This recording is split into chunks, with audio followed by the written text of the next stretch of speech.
Il sì del governo al referendum sull'autonomia del Veneto conta poco secondo il presidente della regione Luca Zaia. Non lo faccio per una loro generosa concessione, ricorda, ma perché abbiamo vinto contro Palazzo Chigi davanti alla Corte Costituzionale.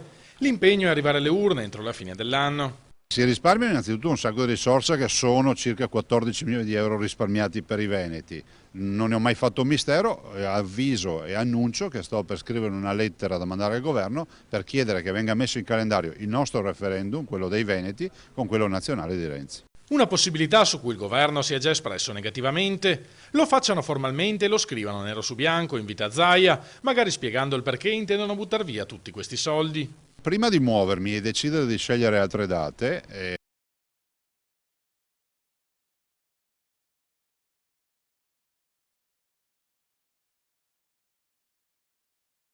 Competenti, una trattativa, ribadisce il governatore, che procede su un binario diverso da quello del referendum. devo dire che fino ad ora si è discusso in maniera propositiva, sia con il ministro Costa che con il sottosegretario Bressa. Poi ovviamente è ovvio che io dovrò valutare il consuntivo, perché per trattativa significa portare a casa competenze e far restare le tasse sul territorio. Se dobbiamo chiudere una partita che non porta nulla ai veneti, non firmerò mai. L'obiettivo di Zaia resta quello di una forma di autonomia paragonabile a quella del Trentino Alto Adige.